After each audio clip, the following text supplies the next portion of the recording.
las planillas de pago de los trabajadores. Entonces lo vemos nosotros que ellos tienen ese carácter permanente. Para esas personas sí existen el resto de derechos, como hemos dicho nosotros, el pago de salario por los días de asueto, el caso de la vacación anual, que también la van a tener, los días de descanso semanal, los pagos de aguinaldo, ¿verdad? Son derechos que también tienen esos trabajadores por tiempo indefinido. Los trabajadores a plazo generalmente no tienen este tipo de prestaciones, y si las tienen, vean ustedes cuál era la forma de idear en los empleadores para efecto de que otras personas no tuvieran este tipo de derecho. Como son cuestiones ya viejas, ¿no? Y que nuestro país antes daba cierta prioridad, podemos decir, a las cuestiones de agricultura. Yo me recuerdo, y yo sé en el caso cómo se maneja la recolección de café. En la recolección de café se hace por cuadrillas. Y en este tipo de cuadrillas, pues obviamente hay una persona que tiene el número correspondiente, es decir, la cuadrilla 1 se compone por 30, en ese caso, números, ¿verdad? Y estos números, el número 1 que aparece inscrito en esa, podemos decir, la cuadrilla 1, ese número 1 tiene 2 agregados que se le llaman. Los agregados en ese caso no tenían derecho, por lo menos, a un aguinaldo proporcional, si eso era posible. En algunas empresas, yo conocí algunas empresas de los García Prieto, ¿verdad? De la finca cafetalera, como la finca Miramar, y entonces en ese tipo de contexto era donde a esas personas sí se les pagaba, pero se les paga, yo digo, al que está inscrito como tal dentro del número 1 de la específica cuadrilla. Sus agregados no tenían derecho al aguinaldo proporcional, no obstante de que eran parte también dentro de la recolección de café, ¿verdad? Entonces, ¿cómo se manejan dentro de esta lógica? Pero sí, los que van a tener los aguinaldos totales serán los trabajadores permanentes. De lo que ocurre, el seguro social también, ¿verdad? Deberían de tenerlo. Como he dicho, alguna cuestión de leyes del seguro social todavía hacen esa exclusión para los trabajadores agrícolas. El otro régimen especial de trabajo lo vamos a referir aquí en el contexto del trabajo de mujeres. Sobre eso ya sabemos nosotros que hay una peculiaridad muy importante en el caso de las mujeres, como es que ellas gozan de una licencia por maternidad. Si bien es cierto, se habla de licencias de paternidad, pero todos sabemos que son de días muy reducidos, ¿no? Y en el caso de las mujeres, no, ellos tienen 16 semanas, ¿verdad?, de descanso por maternidad. Entonces significa 4 meses, más la garantía especial que tienen en este caso de los 6 meses, después de vencido el descanso postnatal, en la cual nos dice que no pueden ser despedidas. Es decir, que hay una licencia por maternidad, y no solo una licencia por maternidad, sino que también existe una estabilidad laboral reforzada para el caso del trabajo de mujeres. Eso se puede ver a la luz del artículo 113 del Código de Trabajo y también del artículo 113-A, que han sido reformados en el 2022, y en el cual pues obviamente retoma, ¿no?, el caso de la estabilidad laboral reforzada. Además de eso, el caso de mujeres, recuerden que se le debe de conceder las pausas necesarias para efecto de la lactancia, ¿verdad? Cuando ellas están en ese estado, pues obviamente se les debe dar las pausas necesarias para efecto de poder lactar, en ese caso, a sus hijos, ¿verdad? Y hay unos tiempos en los cuales ellos sabrán cómo administrar esos tiempos para cumplir con ese derecho que ellas tienen.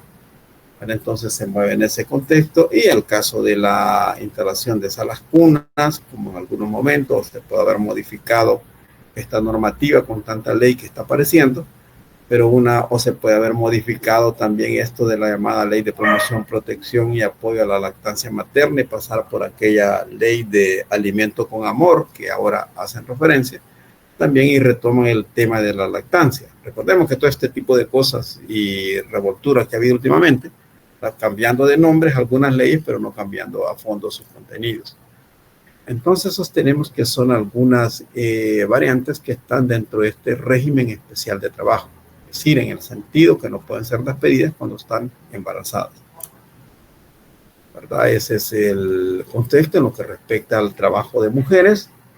Y el trabajo doméstico, que es otra cosa que ustedes, entiendo que ya alguna idea tienen sobre este tipo de de trabajo, cómo ocurre en la cotidianidad y cómo sus derechos son vulnerados, y a veces son vulnerados porque las personas que los contratan también son doblemente explotadas por otras personas y no tienen los recursos suficientes para efecto de pagarle a una trabajadora de oficios del hogar, ¿verdad? O como el legislador le llama, trabajo doméstico a partir del artículo 81 y siguiente en el Código de Trabajo.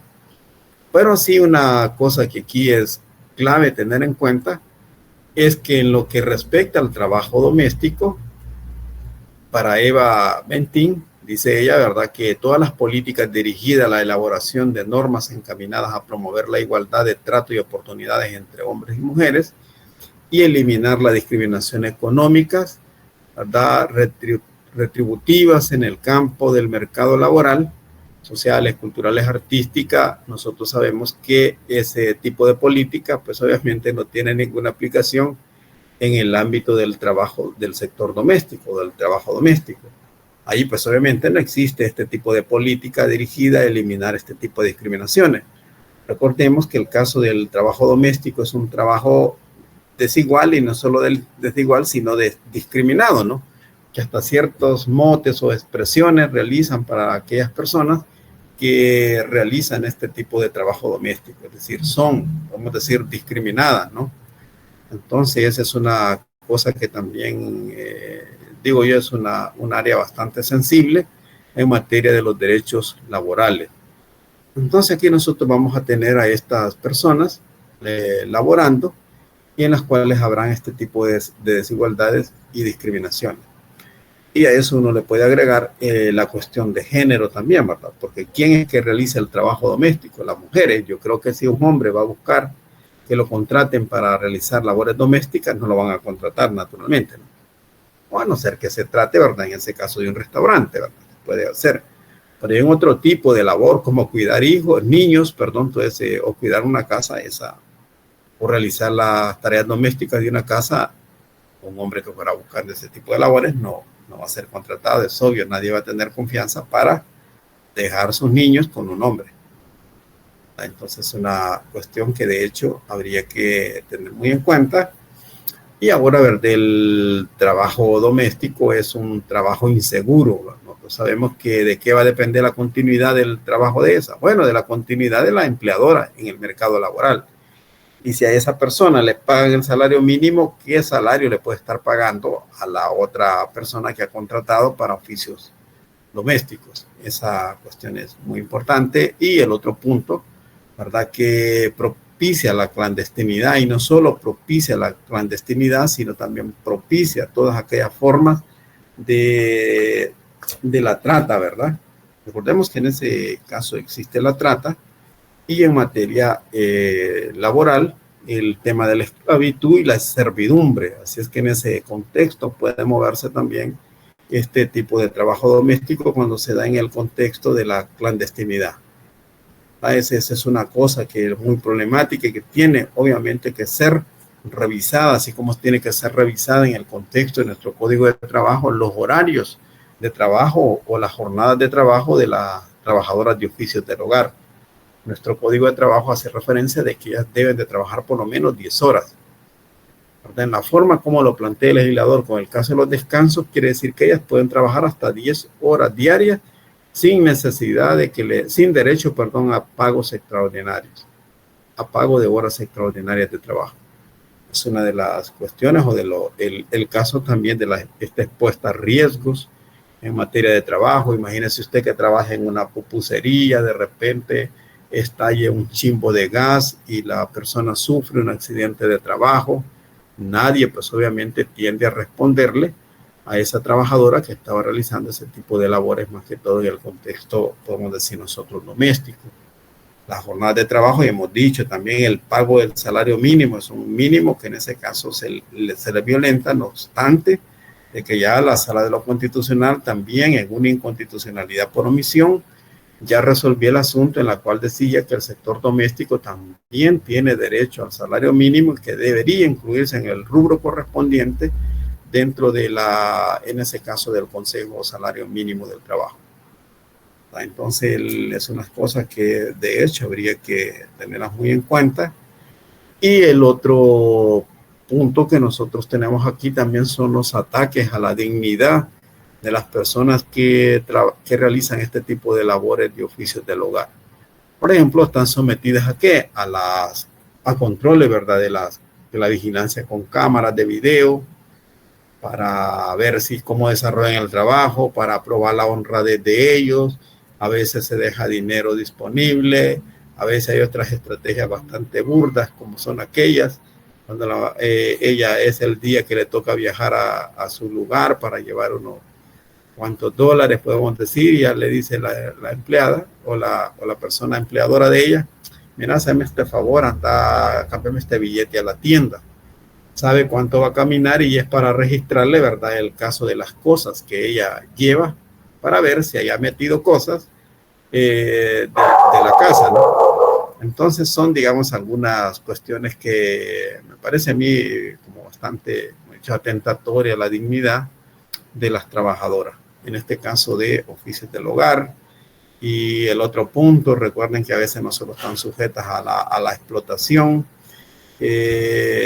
salarial, sujetas a este tipo de ataques a la dignidad, sujetas hasta al abuso sexual también. Entonces es una cuestión bastante problemática y, digamos, en el contexto de las trabajadoras de oficios del hogar, ¿verdad? Es un área bien olvidada, de hecho nadie escribe sobre eso, aunque yo sí, para ser honesto, he asesorado algunas tesis en la universidad cuando se escribía sobre este tema, ¿no?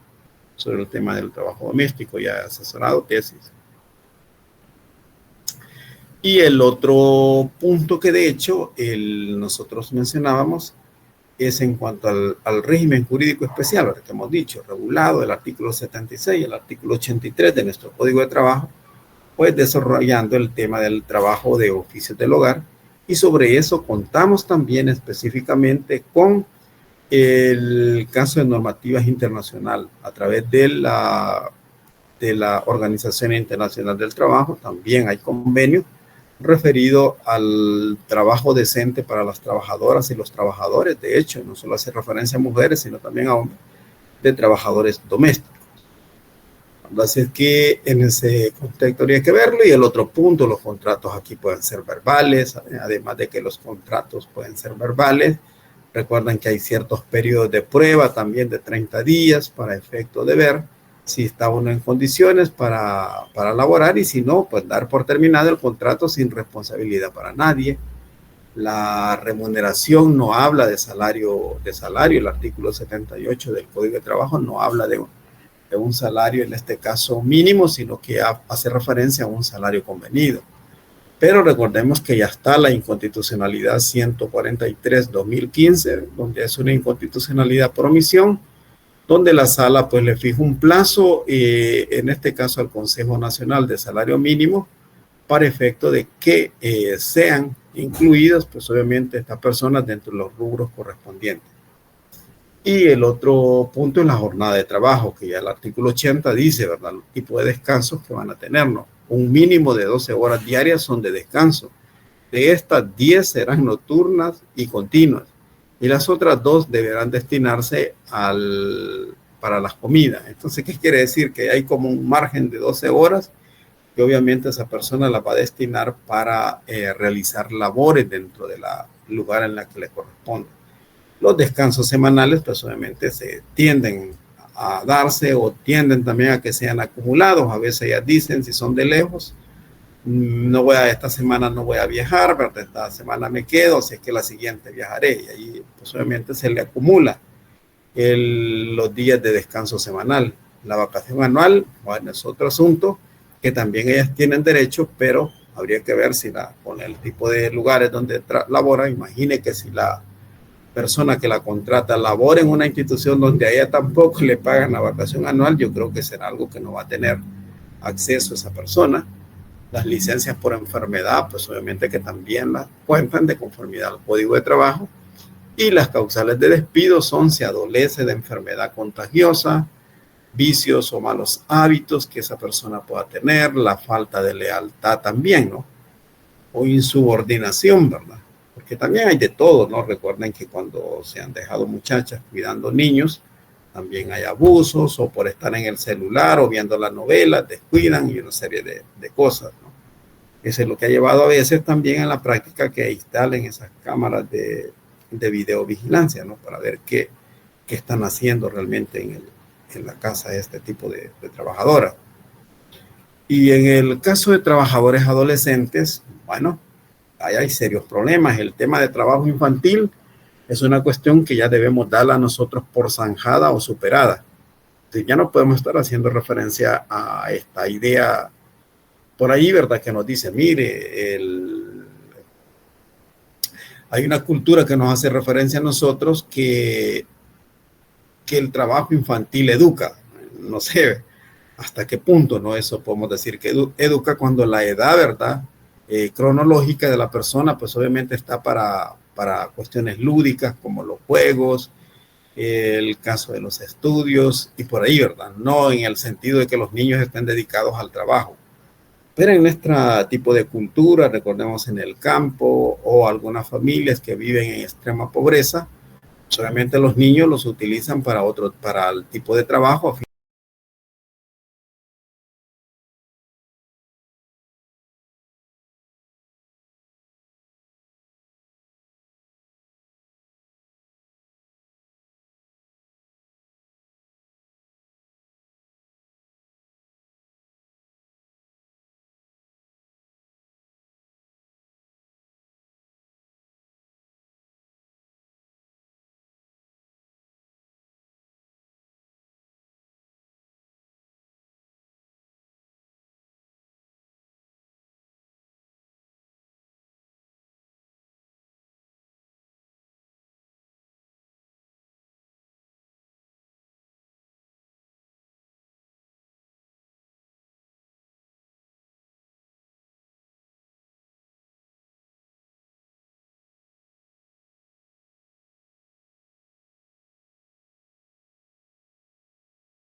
Obviamente a propiciar, ¿verdad? El abandono o la deserción escolar, y eso se va a convertir también en una causa para el trabajo infantil.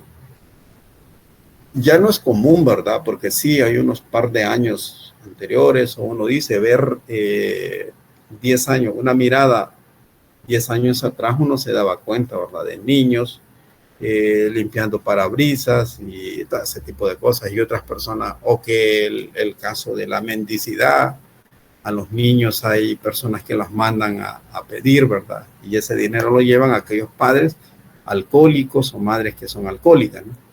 Entonces el asunto ahí tiende a ser como bastante complejo, pero la idea ha ido pues en sintonía con eso. Entonces, de hecho, la OIT había creado un convenio que es el convenio 182, y el convenio 182 es sobre la prohibición de las peores formas de trabajo infantil y una acción para su eliminación. Nosotros sabemos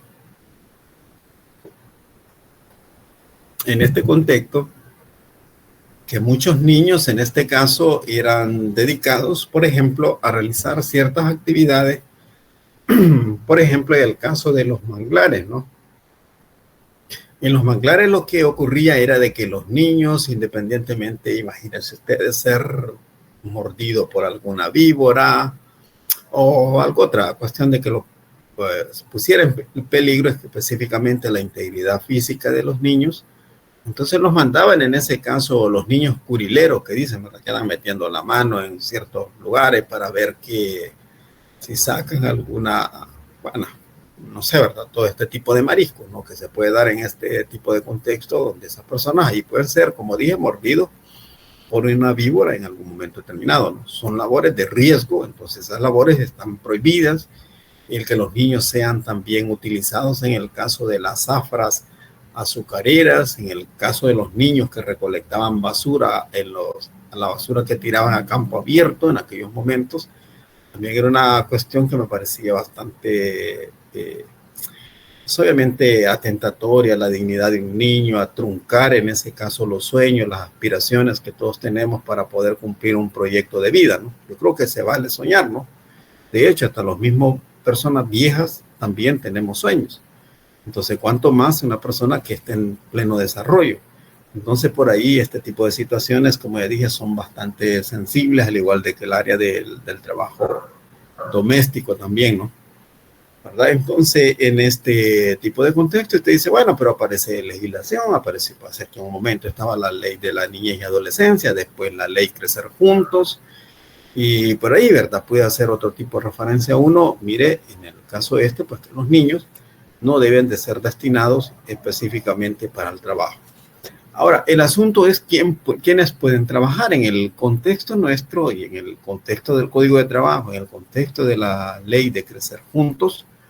Pues obviamente nosotros encontramos cierta normativa y no solo eso, sino también a partir de la misma Constitución, el artículo 38, ¿verdad? En el caso del Ordinal 10, podemos encontrar nosotros una cierta regulación o regularidad que tiene que ver con las jornadas de trabajo de los menores de 16 años, ¿verdad? Que no puede ser mayor de 6 horas diarias, es decir, que una persona mayor de 16 años trabaja 8 horas, pero los salarios de los menores obviamente tiende a ser un salario diferente al salario de los adultos. ¿Verdad? Eso, bueno, no sé, en los contextos de las empresas agrícolas eso es más visible. Y el otro punto que tiene que ver con las jornadas extraordinarias de trabajo. Es decir, ¿puede un adolescente trabajar horas extraordinarias? Sí, puede, está autorizado a trabajar un máximo de 2 horas extraordinarias. Y lo que puede elaborar, en este caso, un trabajador adolescente. ¿Verdad? Entonces nosotros tenemos que 2 horas de trabajo extraordinario lo puede realizar el adolescente. Y el otro punto que me parece a mí interesante, fíjense ustedes, es el siguiente. Y es que aquí tenemos nosotros, ¿verdad? Los registros de los trabajos de adolescentes, pues obviamente de acuerdo al artículo del Código de Trabajo también es algo que se debe de llevar. La indemnización por tiempo de despido es un derecho que tiene trabajo. Bueno, en el caso de las trabajadoras domésticas había que preguntarse, y claro que sí, pueden tener ese derecho. El caso de los adolescentes, igual, si son despedidos de modo injustificado, pueden tener este tipo de derecho. La edad mínima para trabajar, que ya la refiere el artículo 87 de la ley Crecer Juntos, que no puede ser contrario, obviamente, a lo que prescribe el Ordinal 10 del artículo 38 de la Constitución de la República. En ese contexto, habría que revisarlo para poder superar cualquier duda.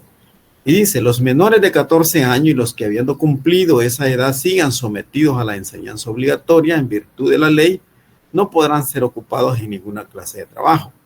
Podrá autorizarse su ocupación cuando se considere indispensable para la subsistencia de los mismos o de su familia, siempre que ello no les impida cumplir con el mínimo de instrucción obligatoria. Y luego lo que dice, ¿verdad? Se prohíbe el trabajo de los menores de 18 años, bueno, en labores insalubres o peligrosas. Esa es parte de ese régimen especial de trabajo. La jornada de trabajo de los menores de 16 años no puede ser en ese caso mayor de 6 horas diarias.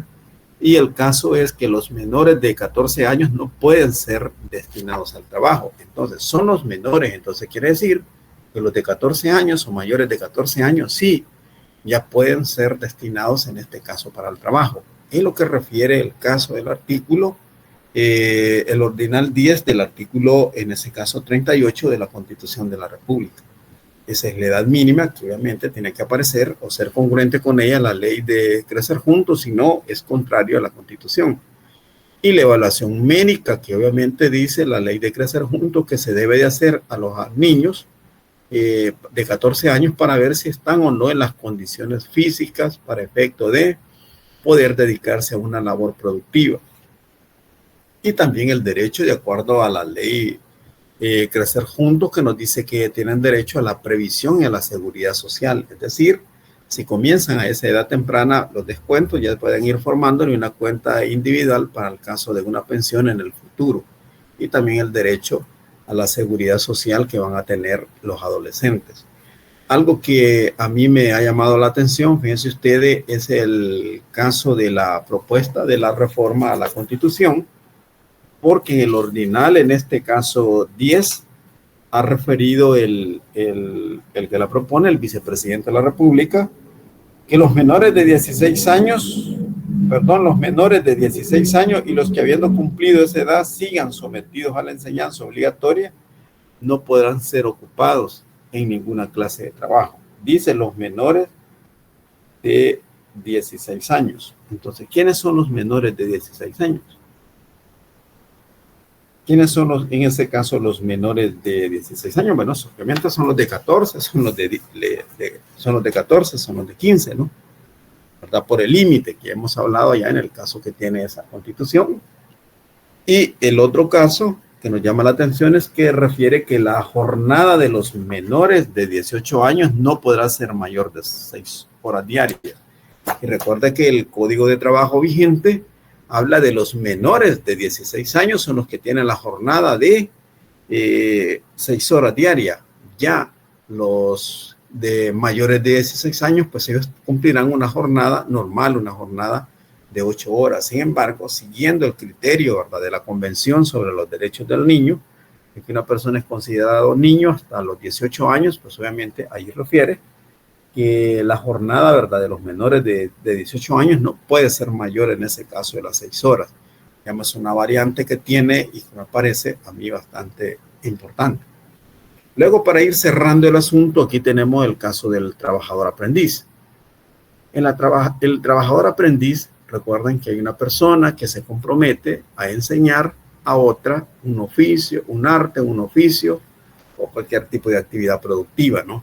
¿Verdad? Hay un compromiso que tiene esa persona de enseñar a un tercero mediante salario o no, ¿verdad? Hemos dicho la práctica de una profesión, oficio y la persona pues obviamente está obligada a trabajar, a prestar atención para adquirir los conocimientos, habilidades que le permitan, pues obviamente tener los conocimientos sobre esa profesión, oficio. Puede ser sobre mecánica, puede ser sobre albañilería, puede ser sobre carpintería, puede ser sobre la sastrería, bueno, y tantos tipos de oficios en ese caso hay en los cuales puede hacer esa persona puesta, ¿verdad?, a otra persona para efecto de que pueda enseñarle, ¿no? Entonces a eso referimos, ¿no? Hay una formación profesional metódica bajo la cual se le va a enseñar a una persona el aprendizaje. Y la naturaleza, pues, o la jurídica, las características esenciales de estos es que obviamente hay una combinación de un contrato mixto, ¿no? Porque implica lo relativo al trabajo y también a la formación profesional, es decir, una parte propedéutica y otra parte, me parece a mí, más propia de una relación laboral. Entonces, el aprendizaje no es un contrato laboral por su carácter docente, es casi familiar y la finalidad de la formación profesional. No cualquiera va a agarrar a otro para efecto de comenzar a enseñarle, ¿verdad?, cuáles son, digamos nosotros, los conocimientos que se requieren para ejercer un determinado oficio. Entonces, algo que se debe de tener en cuenta en lo que respecta a eso. Lo que sí pasa, ¿verdad?, es que llega un momento en el cual el empleador ya comienza a pagarle o está obligado a pagarle cierta proporción de salario, ¿verdad? Esto va a ayudar, obviamente, a motivar a la persona que está en el aprendizaje, porque si no hay una motivación económica, pues obviamente que no va a laborar. Y vean ustedes que de acuerdo al artículo 40, inciso tercero de la Constitución de la República, establece el objeto del contrato de aprendizaje y los beneficios del trabajador aprendiz. También está recogida en una recomendación de la Organización Internacional del Trabajo, la RO 60. Entonces ahí también hace referencia a la R 195. Y en el caso nuestro, en el caso del artículo 61 al 70 del Código de Trabajo, pues hace referencia al caso del trabajo de aprendiz, el cual también tiene sustento en el artículo 92 de la ley Crecer Juntos. Entonces podemos decir nosotros que las obligaciones de los empleadores y de los aprendices ya están recogidas en el artículo 62 y 63 del Código de Trabajo. La jornada de trabajo, la duración de la jornada de trabajo del aprendiz se rige por las reglas generales, es decir, si es menor, en este caso de 16 años, tal como está regulado al actual Código de Trabajo, la jornada de él va a ser de 6 horas, no de 8 horas. Entonces, ese punto habría que tenerlo muy en cuenta en lo que respecta a eso. Los descansos semanales lo va a tener también el aprendiz si labora la semana laboral. La vacación anual remunerada puede venir en algún momento determinado, como dije, cuando ya el empleador comienza a pagarle a cierto porcentaje de salario al trabajador aprendiz. Las licencias, otros permisos, también es algo que tiene derecho.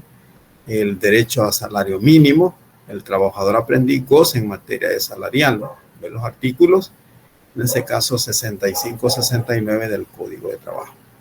Y el derecho a la seguridad social, del artículo de la Constitución que menciona anteriormente, reconoce al trabajador aprendiz los beneficios de previsión y seguridad social. Igual lo reconoce el artículo 66, pero sus empleados no cotizan al seguro, pues obviamente que si no cotizan esas personas no van a tener el caso de esa prestación.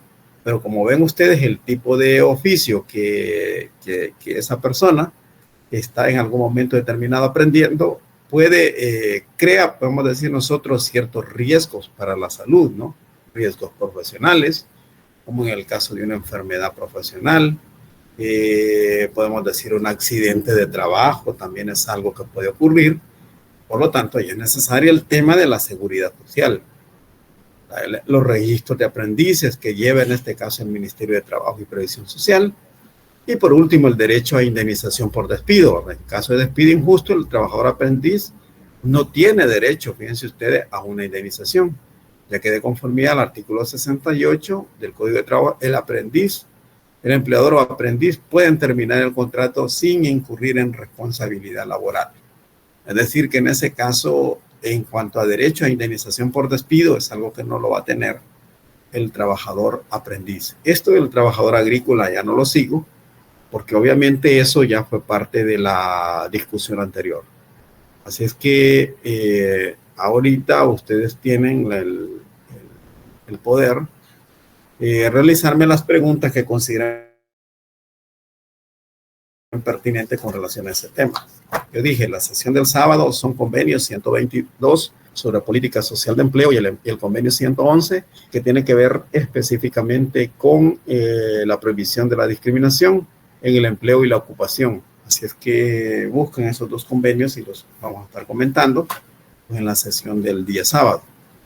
Así es que veamos qué tipo de preguntas ustedes tienen hasta este momento y vean ustedes que el asunto pues tiende sobre estas otras áreas del régimen especial de trabajo a volverse un poco como más complicada respecto de los otros trabajadores.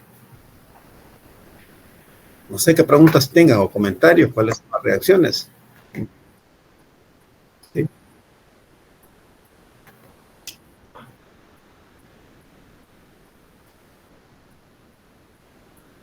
No. Los trabajadores a prueba, no. Eso ya son personas que ya están aptos, en ese caso, o certificados, podemos como mano de obra calificada o certificada para prestar servicios en una institución laboral, en una empresa, en una institución empresarial. Entonces, lo que hacen es establecer los 30 días como periodo de prueba.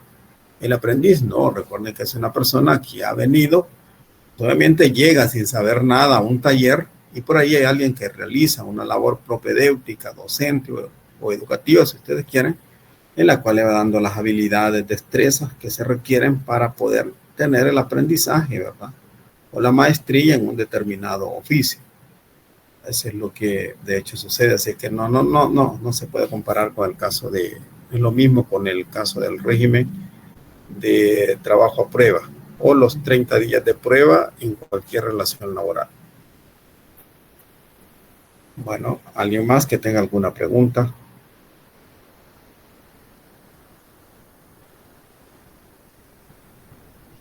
Bueno, si ustedes no tienen preguntas y consideran que van a leer lo que ahí planteé y que están en capacidad de responder. Doctor, una pregunta. ¿Cuál era el otro convenio además del 111? Y el convenio 122, que es sobre la política social de empleo. Pues Bueno, vamos a estar gracias. tratando el día sábado.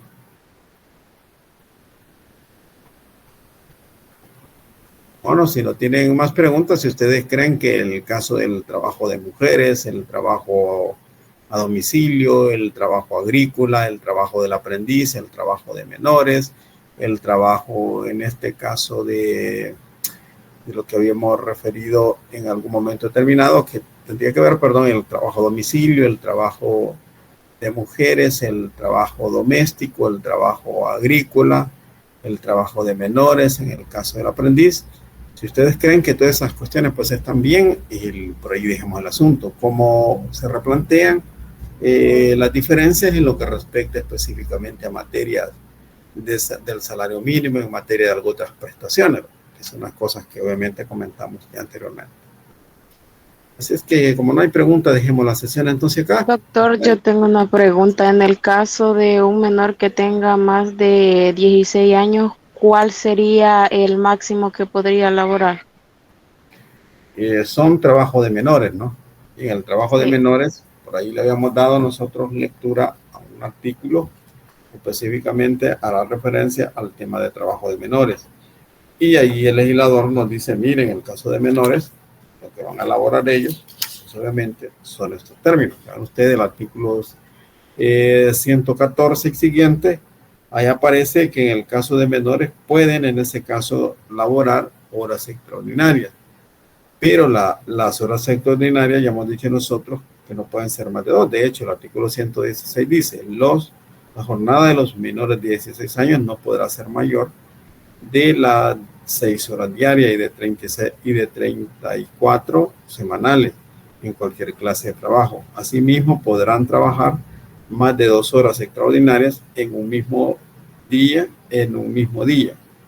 Asimismo, perdón, no podrán trabajar. Es que no pueden trabajar más de 2 horas extraordinarias. Lo que sí pueden trabajar los menores es 1 hora extraordinaria, pero no más de 2 horas extraordinarias, ni realizar labores que requieran esfuerzo físico. Entonces, en ese caso, la regla no solamente hay que entender la que va a aplicar para los menores de 16 años, sino también para mayores de 16 a 18, es decir, que obviamente que estén metidos dentro de la lógica de la condición de niños aún, ¿no? Entonces, en esa perspectiva hay que entender que también ellos no pueden trabajar más de 1 hora extraordinaria de trabajo. Y es por eso, porque el legislador ha ido entendiendo, ¿no? Que en ese contexto, pues la persona puede combinar estudio con trabajo, y si combina estudio con trabajo, rompería en ese caso la lógica de autorizarle un mayor número de horas extraordinarias. Así es que 1 hora extraordinaria es lo más que también puede trabajar la persona que es mayor, en ese caso de que va del rango, podemos decir, de 16 y menor de 18. Entonces Gracias, quedaría. doctor. Bueno, ¿alguien más tiene alguna pregunta? Bueno, en este caso veo que no hay más preguntas. Cierro la sesión y como les digo, estaría viéndolos el día sábado, ¿no?